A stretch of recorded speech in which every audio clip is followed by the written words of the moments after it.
Hello, my name is Mike Schmidtke, and I'm a fishery scientist with the South Atlantic Fishery Management Council. In this presentation, I'll be discussing Regulatory Amendment 36 to the Snapper Grouper Fishery Management Plan, which considers changes to recreational vessel limits for gag and black grouper and changes to stowage requirements for black sea bass pots equipped with on-demand gear while transiting closed areas. Before we get into the amendment itself, I'll go over some housekeeping for the presentation and comment process that will be part of the public scoping webinars on July 31st and August 1st. First, I will review the amendment as developed to this point. Next, I'll pause to answer clarifying questions about the amendment. Finally, a council member will chair the comment portion of the meeting, calling on those who attend the webinars and want to provide verbal comments.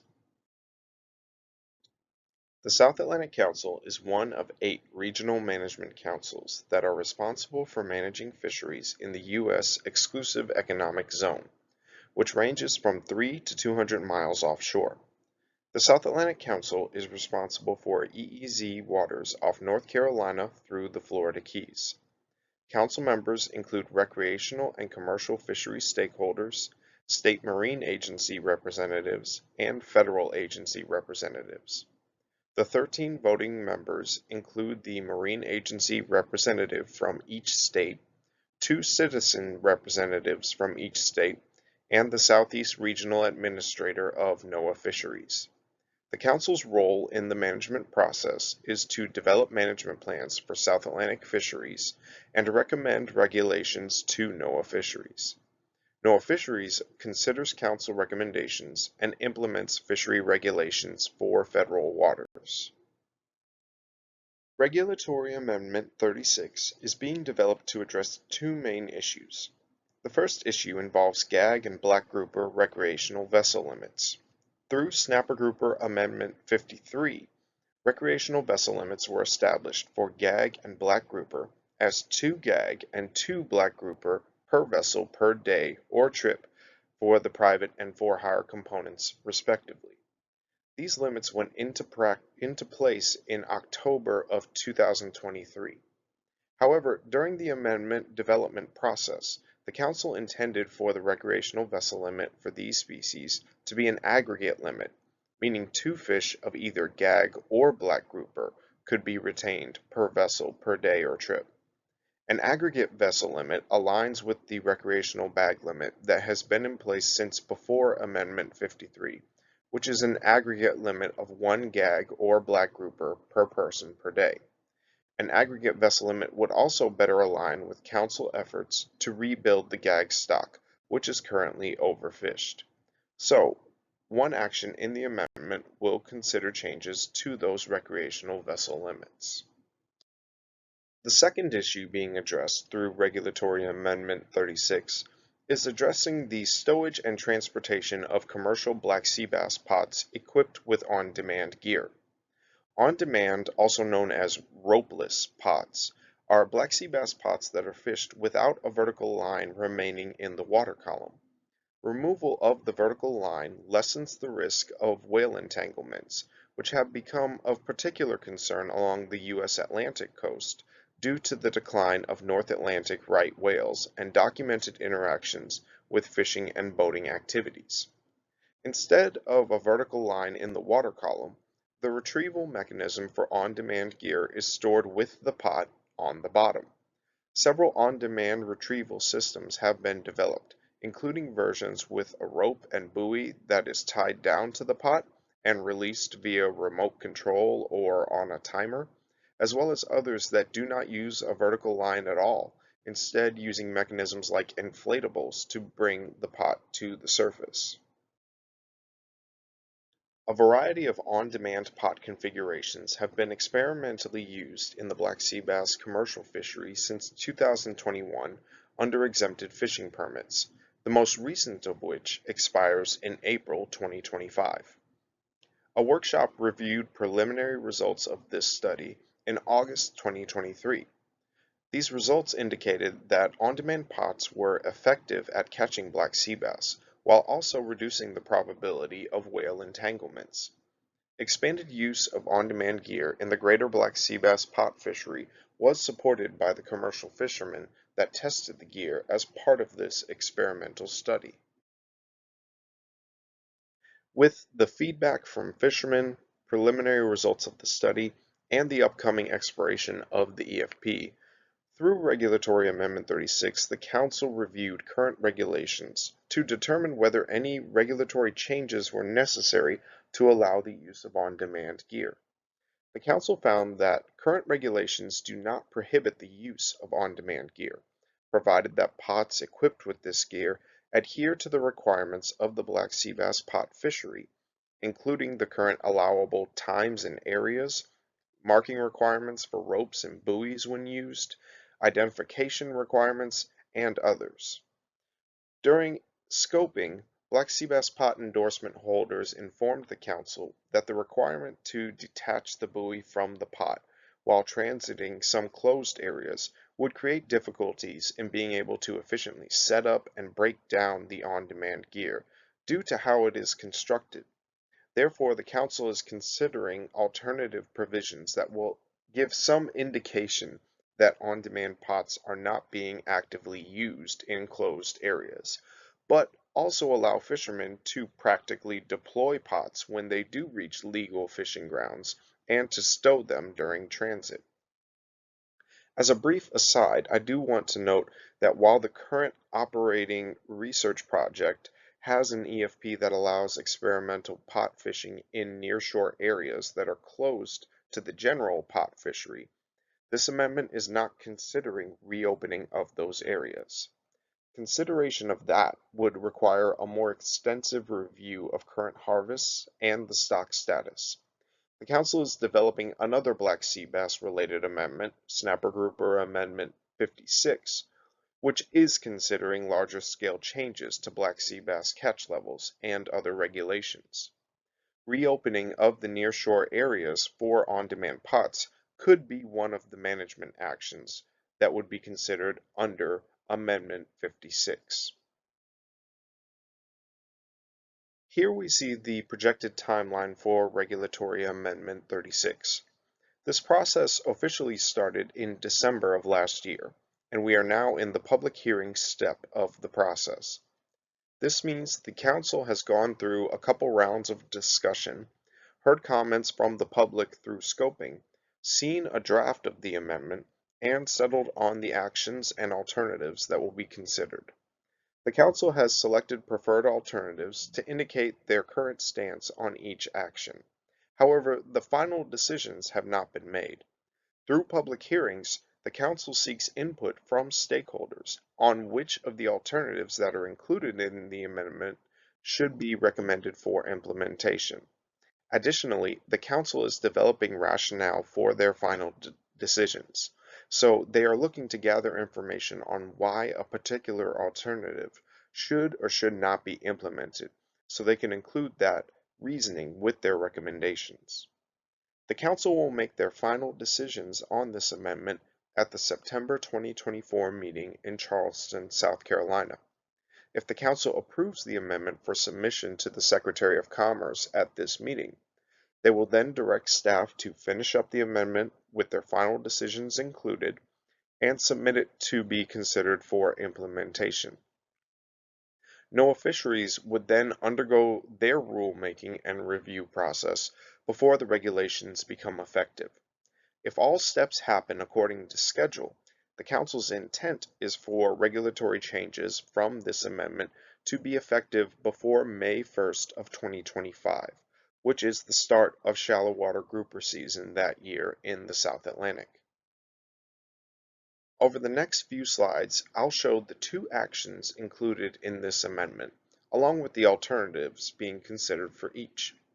As you view these actions, you can consider that the Council is seeking answers for two main questions.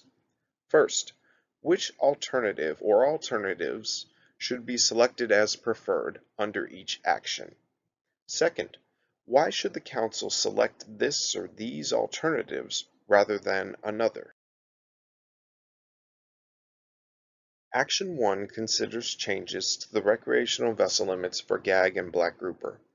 Under all alternatives considered, anglers are subject to the most restrictive regulation among the daily bag limit of 1 gag or black grouper per person, the daily aggregate bag limit of 3 groupers or tilefish per person, and the recreational vessel limit. Alternative 1 retains the vessel limits established through Snapper Grouper Amendment 53, which are currently in place.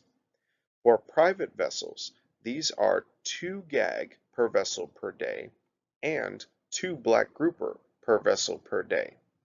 The limits for hire vessels, including both charter and headboat, are 2 gag per vessel per trip and 2 black grouper per vessel per trip. Preferred Alternative 2 addresses only the private component of the recreational sector and changes the vessel limits to an aggregate limit of 2 gag or black grouper per vessel per day. Similarly, Preferred Alternative 3 addresses only the for-hire component of the recreational sector, again including both charter and headboat. It changes the vessel limits to an aggregate limit of 2 gag or black grouper per vessel per trip. The Council's current preferred alternatives would establish aggregate vessel limits for the entire recreational sector, both the private and the for-hire components. Within the amendment document, the Council explores trends of the fishery and potential effects of each alternative. I won't dive into all of these analyses for the sake of time, but I do want to highlight one of the analyses that was completed that indicates how many gag and black grouper vessels have been landing in recent years, as that may be relevant in choices and rationale for preferring one alternative over another. These figures show landings of gag on the left and black grouper on the right per recreational vessel trip from 2018 through 2022 as a percentage of all recreational vessel trips that landed each of these species. As a note, these years do not include any recreational vessel limit, as the current limit did not go into effect until the end of 2023. So we'd expect these data to likely be higher than per trip data from last year or this year. Also, it's not detailed, but we did observe that less than 3% of vessel trips that landed one of gag or black grouper also landed the other species. So there were very few cases where a trip would be included on both of these figures. For each species, approximately 80% of trips landed 2 or fewer gag or black grouper. This means that about 80% of trips conducted in this time frame would not be expected to be further limited by the current preferred alternatives. Notably, trips with higher numbers of gag or black grouper per vessel were predominantly headboats, since they carry more passengers that each had individual bag limits.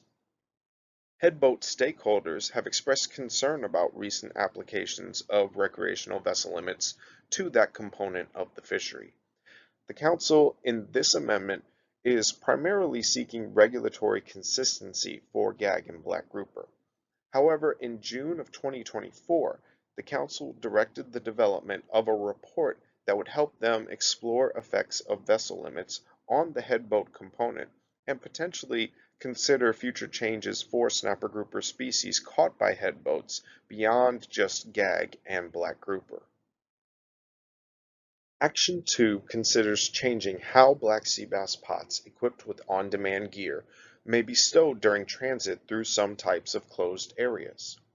The specific areas included in this action are marine protected areas, special management zones, and spawning special management zones. Transit is defined in the federal regulations as direct, non-stop progression through an area. Alternative 1 shows current requirements for stowing all black sea bass pots, that is, both traditional roped pots and those that are equipped with on-demand gear. These requirements include that pots may remain on deck, but they must not be baited, and all buoys must be disconnected from the gear. As noted earlier, disconnecting the buoy was noted by on-demand gear users as overly burdensome for that type of gear. So the Council is considering alternatives that would allow other forms of gear stowage. These next two alternatives would only apply for pots equipped with on-demand gear, and traditional roped pots would still need to be stowed with the buoy disconnected as described in Alternative 1. The Council's current preferred alternative, Alternative 2, would simply allow the buoy to remain connected to the gear and only require that if pots are stowed on deck, they must not be baited. Alternative 3 would match stowage requirements for nearshore closed areas, requiring that on-demand pots must not be baited, and the buoy, if it has one, can either be disconnected from the gear or remain attached if it is stowed within the pot. None of the considered alternatives are expected to significantly change black sea bass harvest, as the actual fish catching part of the gear, the pot, will remain unchanged. The Council accepts comments on amendments and other regulations via several avenues. Verbal comments for Regulatory Amendment 36 can be provided at public hearing webinars held on July 31st and August 1st, each at 6 p.m. Written comments can be submitted online using the Regulatory Amendment 36 comment form on the Council's website. Written comments can also be submitted via mail or fax using the information shown on the screen. All comments for Regulatory Amendment 36 must be submitted by 5 p.m. on Friday, August 2nd. If you have any questions about the amendment, you can contact me, Mike Schmidtke, using the information shown on the bottom left. This concludes the recorded presentation. Thank you for your time, attention, and interest in South Atlantic Council Fisheries Management.